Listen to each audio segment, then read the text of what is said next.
چلتے خلوص دل کے ساتھ انہیں مبارک باد دیتے۔ ادھر جناب آدم کو پتا چلا، انتظام کروایا گھاس پھوس کا جو بھی ہرنوں کی غذا ہوتی ہے۔ اب جب ہرنیں آئی تو آنے کے بعد انہوں نے کہا، سلام کیا اور کہا، اے اللہ کے نبی، ہم تہہ دل سے آپ کو مبارکباد پیش کرتے ہیں۔ جناب آدم کو ان کی مبارکباد اتنی پسند آئی کہ جب وہ ان کی بزم سے جانے لگے تو جناب آدم نے ان کی پشت پہ ہاتھ پھیرا۔ تو جب ہاتھ پھیرا تو اللہ نے ان کے اندر مشک و عنبر کی خوشبو پیدا کر دی۔ میں کچھ کہنا چاہتا ہوں، اللہ نے، مسعود بھائی پیدا کیجیے گا، اللہ نے جناب آدم کے اندر خوشبو پیدا کر دی۔ اب جب یہ کاروان جو ہرنوں کا آیا تھا یہ واپس لوٹ کے اپنے قبیلے پہنچا تو انہوں نے کہا، بھیا بڑی خوشبو تمہارے بدن سے محسوس کر رہا ہوں، کہاں سے آئے ہو؟ کہا جناب آدم کی صحبت میں گیا تھا، وہاں سے خوشبو لے کے آیا ہوں۔ اب ان ہرنوں نے کہا، چلو ہم بھی خوشبو لے کے آئے۔ اب وہ ہرنے آئے اور آنے کے بعد مبارکباد دی۔ اب جب واپس یہ ہرنے جانے لگی تو جناب نوح نے ان کی پشت پر بھی ہاتھ پھیرا، مگر جب یہ اپنے قبیلے پہنچے تو ان کے جسم سے خوشبو نہیں آئی۔ تو یہ پریشان ہوئے کہ بھائی کیا وجہ ہے کہ تم گئے تو بدن سے خوشبو ظاہر ہو رہی ہے واپس آنے کے بعد، اور ہم گئے تو بغیر خوشبو کے۔ کیا بات اصل یہ ہے کہ ہم گئے تھے آدم کے لیے، تم گئے تھے خوشبو کے لیے۔ توجہ کر رہے ہیں؟ وہ آئے تھے خوشبو کے لیے، وہ آئے تھے خلوص کے لیے۔ یہی وجہ ہے کہ جب فرش اعلیٰ سے فرشتے اٹھ کے جاتے ہیں آسمان پہ تو فرشتے کہتے ہیں، کہاں سے آ رہے ہو؟ تمہارے بدن سے جنت کی خوشبو آ رہی ہے۔ تو وہ کہتے ہیں، فلاں مکان پہ اہل بیت کا ذکر ہو رہا تھا اور دل و توجہ نہیں کیا آپ نے، لہٰذا وہ فرشتے خلوص کے ساتھ آئے، خلوص کے ساتھ لوٹے تو اللہ نے ان کے جسم میں جنت کی خوشبو رکھ دی۔ اور ہمارا اور آپ پر کیا ہے؟ جب ہم اس فرش اعلیٰ پہ دکھانے کے لیے آئے تو جیسے آئے ویسے ہی چلے گئے، مگر جب خلوص حسین کو پیدا کر کے جب مجلس میں آئے تو لوٹ گئے۔ تو آدم نے کہا، جنت کی خوشبو تمہارے بدن سے آ رہی ہے۔ لوط نے کہا، خوشبو تمہارے بدن سے۔ ابراہیم نے کہا، تمہارے بدن سے۔ دیکھیے خلوص بہت ضروری ہے، کیونکہ شاعر نے بڑے خوبصورت انداز میں کہا کہ لباس اور نہ پیکر حسین دیکھتے ہیں۔ کہاں بیٹھے میرے لوگ؟ لباس اور نہ پیکر حسین دیکھتے ہیں، لباس اور نہ پیکر حسین دیکھتے ہیں، خلوص قلب کے اندر حسین دیکھتے ہیں۔ ایک سلوات بھیج دے۔ دل کر رہا ہے خاموشی کو توڑنے کے لیے نعرہ لگا لیجیے رحمت آل محمد پہ۔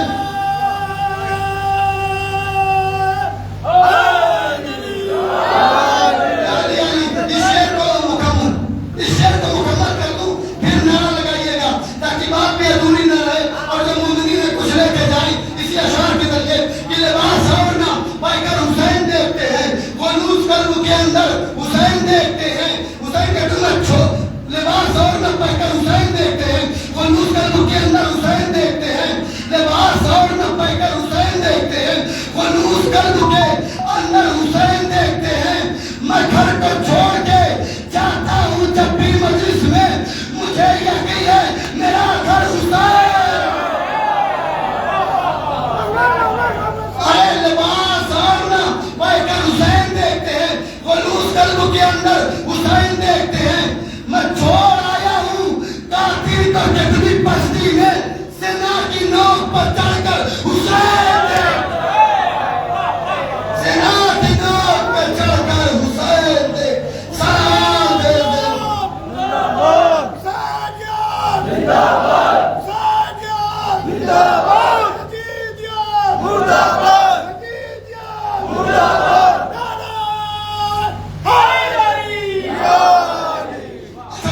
دنیا میں شور اٹھتا بھی ہے یار، تم لوگ کہیں بھی رہتے ہو، علی علی کرتے ہو، ڈرتے نہیں ہو، تم دنیا کے ہر ملک میں ہو، حسین حسین کرتے ہو، ڈرتے نہیں ہو۔ ہم کیوں نہیں ڈرتے ہیں میرے عزیزوں؟ میں ایک حسین کو مشکل میں جب بلاتا ہوں تو میری زندگی 72 حسین دیتے ہیں۔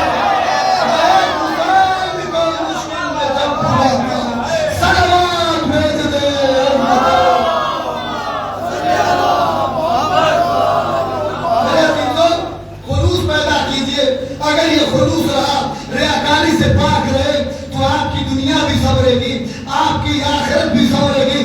دیکھیے ایک عابد تھا، کوئی بھی عمل کیجیے تو اللہ کے لیے کیجیے، اس لیے نہیں کہ اللہ آپ کو اس کی اجرت دے۔ دیکھیے تھوڑا توجہ کیجیے گا، اس لیے کہ اللہ کی آپ عبادت کر رہے ہیں تو اجرت کا مطالبہ نہ کریں، اس لیے کہ آپ اللہ کی عبادت کر رہے ہیں، اللہ کی مزدوری نہیں کر رہے ہیں۔ توجہ نہیں کریں میرے عزیزو، عبادت اور چیز ہے، مزدوری اور چیز ہے۔ مزدوری کی جاتی ہے تاکہ پیٹ بھرے، اور عبادت اس لیے کی جاتی ہے تاکہ روح پاک ہو۔ صلوات بھیج دیں رحمت دیکھیں ایک عابد ہے جو غار میں عبادت کر رہا ہے، اور ایک مدت تک اس نے عبادت کی، یہاں تک کہ فرشتوں کو کہنا پڑے گا کہ اے اللہ، یہ تیرا بندہ اتنی عبادت کر رہا ہے، پروردگار اس کی نیکیاں ہم کو دکھا۔ توجہ کیجئے گا، تو آواز گزرتا ہے ٹھیک ہے اس کی نیکیاں دکھا رہے۔ اب جو اللہ نے نیکیاں دکھائی تو رائی کے دانے کے برابر، اور فرشتے سمجھ رہے تھے کہ پہاڑ کے دانے میں اس کی نیکی ملے گی، لیکن عبادت کا صلہ رائی کے دانے کے برابر۔ تو کہا پروردگار آخر ایسا کیوں؟ اس کو تو ہم دیکھ رہے ہیں ایک زمانے سے تیری عبادت کر رہا ہے، کبھی گناہ کی طرف اس کا خیال بھی نہیں گیا۔ پروردگار آخر کیا وجہ ہے کہ اس کی نیکی رائی کے دانے کے برابر ہے؟ کہا جاؤ ان کا خود امتحان لے لو۔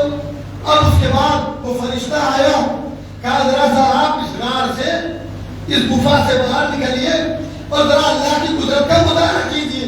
اور وہ جو باہر نکلے تو بڑی بڑی گھاسیں دیکھی، بڑی بڑی گھاسیں دیکھی، پیڑ پودے دیکھے، تو کہا پروردگار تو نے اتنی گھاسیں پیدا کر دی، کم سے کم ایک دو گدھا پیدا کر دیتا۔ یعنی انسان کے ذہن میں یہ ہے کہ گھاس اگی ہے تو گدھا ہو، اور اللہ میاں کو پتا ہی نہیں کہ ہم نے گھاس پیدا کس لیے کی۔ اسی لیے کہا کہ چونکہ اس کے پاس عقل کم ہے لہذا ثواب بھی کم رکھا گیا۔ جتنی زیادہ عقل ہوگی اسی عقل کی بنیاد پر سزا و جزائے ثواب پہلے بھیجتے ہیں۔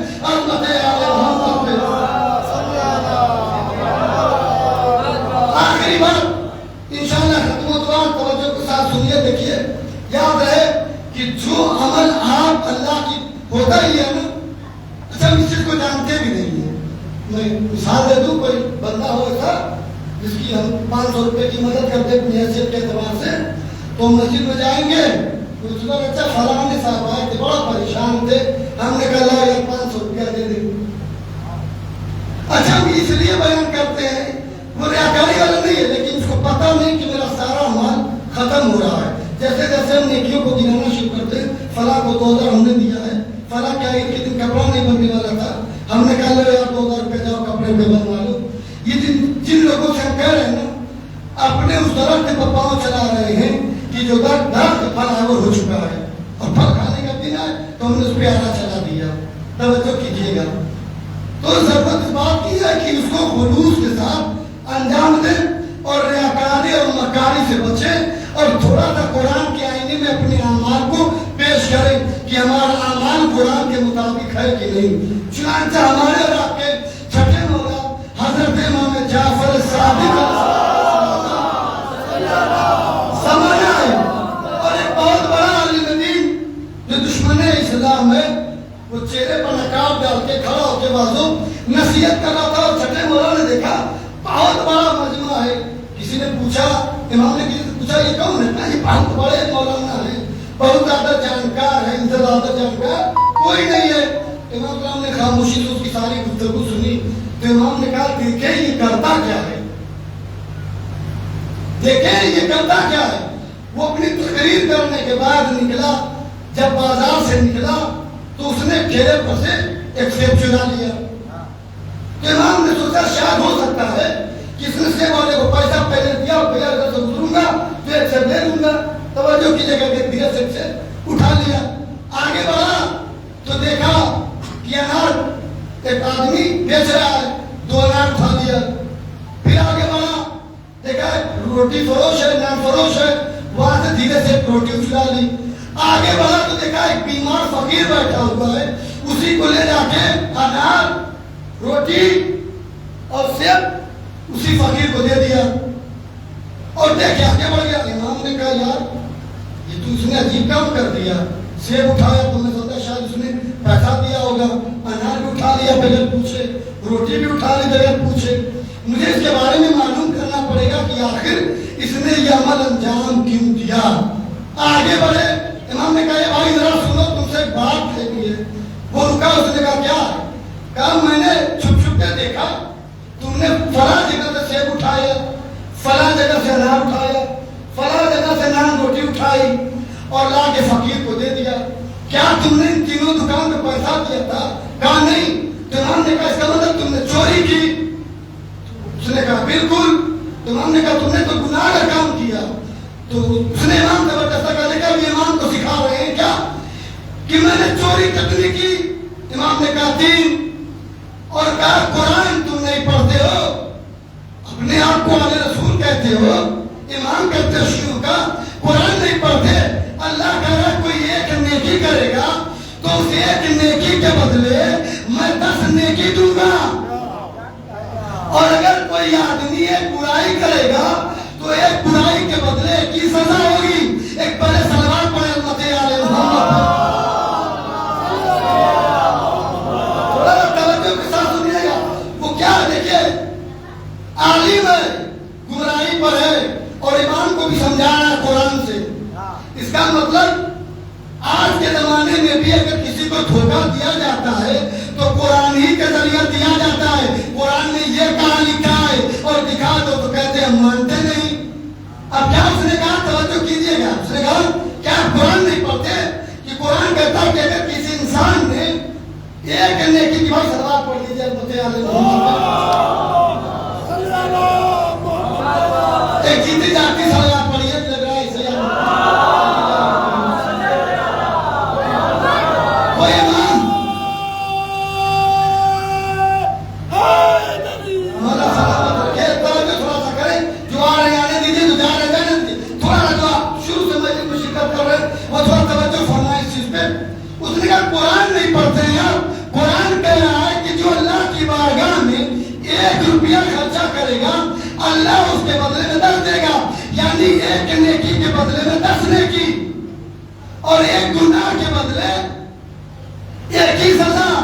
تو میں نے کیا 3 گناہ, توجہ کیجیے گا, اور میں نے 3 گناہ کیا ہے, ایک نیکی کی ہے تو ایک نیکی میں 10 اجر اللہ دے گا. اب 10 میں سے 3 کو مائنس کر دو, 50 کتنا؟ تو امام نے کہا 7. تو کہا 3 میں نے گناہ کیا ہے اور 7 نیکی کی ہے. ارے کہاں بیٹھے؟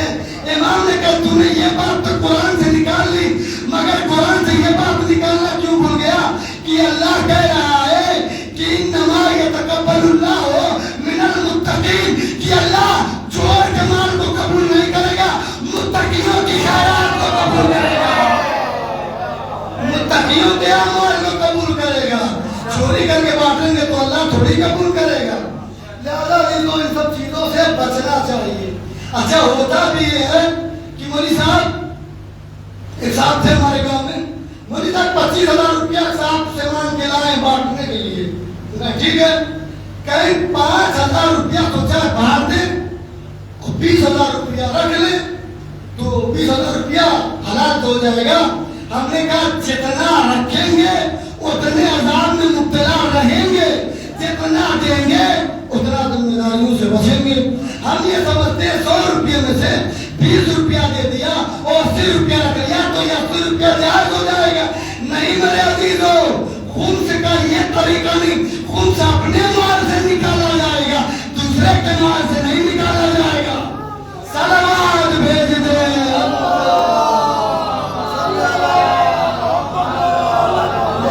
توبہ کرنی چاہیے ہر انسان کو. اگر اس کے اندر ایک مرتبہ بھی ریاکاری آ جائے تو اللہ کی بارگاہ میں ہاتھوں کو اٹھا کے توبہ کرنی چاہیے. پروردگار ریاکاری سے میں محفوظ فرماؤں. اور توبہ کیوں کرنے انسان کرے؟